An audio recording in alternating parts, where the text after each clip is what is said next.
पिछले करीब 1.5 महीने से राजस्थान के सीकर के पाटन में स्थित बेवा गांव में अजीब सी हलचल मची हुई है।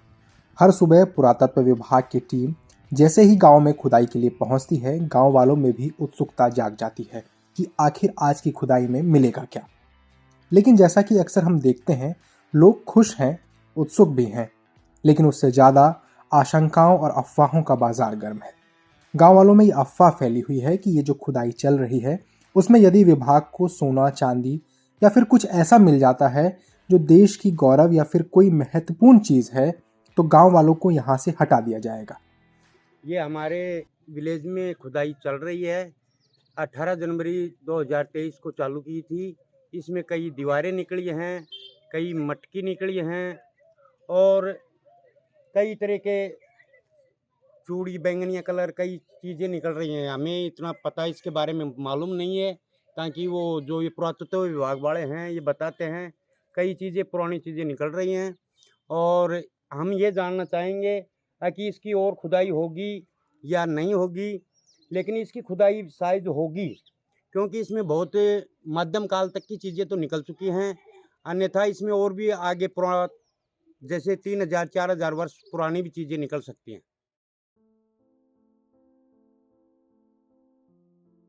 आर्कियोलॉजिकल टीम के गांव में आने की बात आसपास के गांव में भी आग की तरह फैल चुकी है। गांव के आसपास के स्कूल और कॉलेज के स्टूडेंट्स भी इस खुदाई में खूब रुचि ले रहे हैं। जैसे ही समय मिलता है, सब यहां पहुंचकर एएसआई की टीम की प्रक्रिया देखने में जुट जाती हैं कि वे कैसे खुदाई की पूरी प्रक्रिया को आगे बढ़ाते हैं और कैसे पुरातन की चीज़ों को देखते हैं कि यहाँ की चीज़ें कितनी पुरानी हैं। दिल्ली से राजस्थान तक हजारों सालों से अरावली की पहाड़ियों का अपना खुद का इतिहास रहा है। इन पहाड़ियों ने कई बार देश को लुटते, संवरते, बनते देखा है। आपको बता दूं कि अरावली को राजस्थान में आड़ावाल पर्वत भी कहते हैं। राजस्थान के पाटन से कुछ किलोमीटर दूर ऊबड़ खाबड़ रास्ता जंगल झाड़ से होते हुए एक ऐसी जगह पर जाकर रुकता है जहां हजारों सालों का इतिहास दफन है। लेकिन कभी यह जगह मानव सभ्यता का हिस्सा जरूर रही होगी। इसकी तलाश के लिए सीकर स्थित पाटन के बेवा गांव में भारतीय पुरातत्व विभाग यानी कि एएसआई ने 18 जनवरी से एक्सकेवेशन का काम शुरू किया है।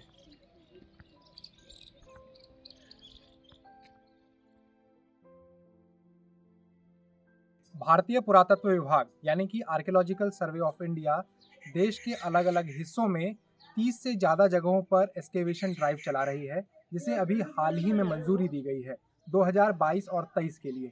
उसमें से हम एक ऐसी जगह पर आए हैं जहां पर एक्सकेवेशन ड्राइव चल रहा है। ये राजस्थान का सीकर जिला है और सीकर में बेवा विलेज है जहां पर एक्सकेवेशन ड्राइव चल रहा है। इसके लिए जो तैयारियां हैं और इसके लिए जो एम रखा गया है वो ये रखा गया है कि यहाँ पर ये हिस्टोरिकल साइट है और इसके कल्चरल डिपॉजिट की इस जगह पर कितनी सभ्यताओं और कितनी संस्कृतियों ने यहाँ पर विकास किया, इसके बारे में पता लगाने के लिए यहाँ पर आर्कियोलॉजिकल सर्वे ऑफ इंडिया की एक टीम काम कर रही है, जिसका नेतृत्व विनय गुप्ता कर रहे हैं, जो जयपुर सर्किल के प्रमुख हैं।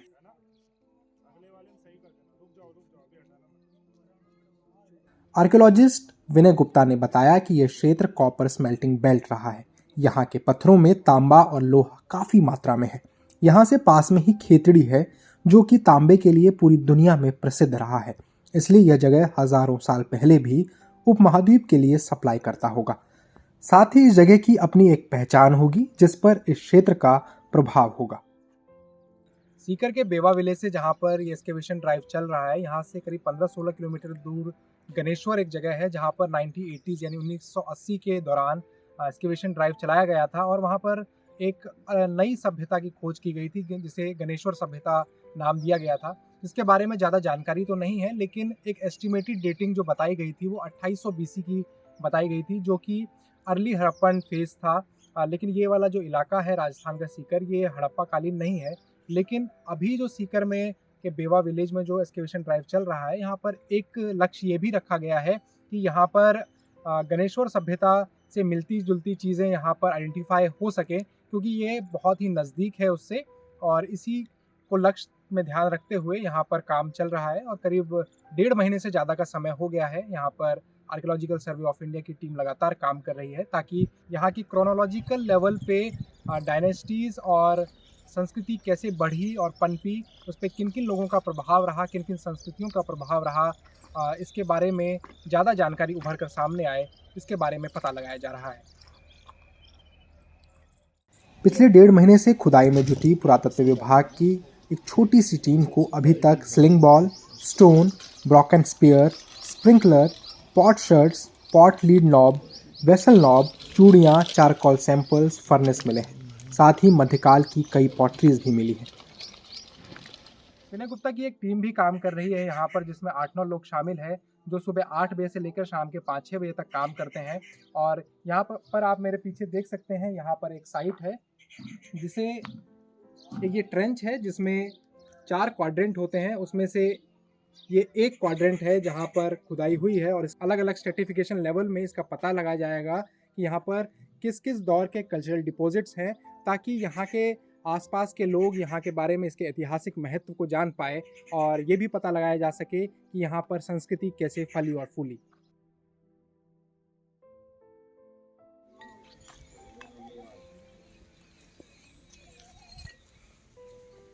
जैसे ये देखिए, ये इतनी फाइन है कि ये अर्ली होगी।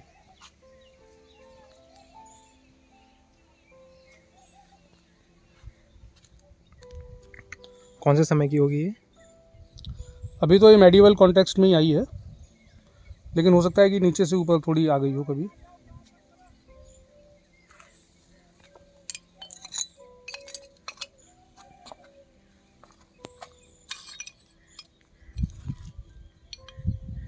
जैसे इसी में ये ग्रे वेयर भी मिल रहा है, इसमें पेंटिंग्स भी हैं। जनरली लेट कॉन्टेक्स्ट में ये नहीं मिलता है, तो हो सकता है कि ये कहीं नीचे से जो है ऊपर कभी आ गया हो। इसमें कुछ पॉट शर्ट्स ऐसे हैं जो ऊपर से प्राप्त हुए हैं, लेकिन उनका नेचर थोड़ा अर्ली पीरियड का है।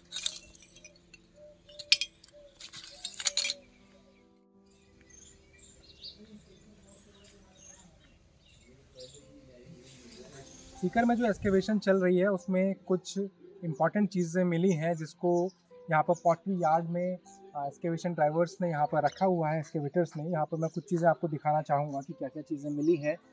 एक तो यहाँ पर जो ये इलाका है, ये कॉपर ओर और आयरन ओर के लिए काफ़ी फेमस है। तो एक ये चीज़ मिला है जिसमें ये मेटलर्जिकल पार्ट है, इसमें काफ़ी बहुत आयात में यहाँ पर रखा हुआ है। और दूसरा ये ग्लास का रखा हुआ है, यहाँ पर बेंगल्स वगैरह बनाए जाते थे, तो यहाँ ग्लास का एक पार्ट रखा हुआ है। और अलग अलग दौर की यहाँ पर पॉटरीज रखी हुई हैं, जिससे पता लगाया जाता है कि यहाँ पर सबसे अलग अलग तरीके की, जो कि मिडिवल एरा में यहाँ पर पॉटरीज बनी है, वो बहुत ही विभिन्न प्रकार की बनी हुई है, जो नॉर्थ इंडिया के अलग अलग और दूसरे हिस्सों में नहीं मिलती है। खुदाई का एकमात्र मकसद पास्ट यानी कि अतीत को रिक्रिएट करने का होता है। उत्खनन कर रहे आर्कियोलॉजिस्ट का कहना है कि अभी तक इस जगह से कोई ठोस ऐतिहासिक सबूत तो नहीं मिले हैं, लेकिन इस जगह की ऐतिहासिकता को बिल्कुल भी नकारा नहीं जा सकता। विनय गुप्ता बताते हैं कि बड़ी बड़ी खोजें बड़ी जगहों पर नहीं होती, वो आम तौर पर ऐसी ही किसी पेरिफेरल एरिया में होती है, यानी कि दूर दराज के जगहों पर। हालांकि क्लाइमेट चेंज का असर पूरे भारत में दिखाई दे रहा है, लेकिन राजस्थान में मार्च महीने से ही गर्मी बढ़नी शुरू हो गई है और चिलचिलाती धूप आर्कियोलॉजिस्ट के सामने चुनौती पेश कर रही है।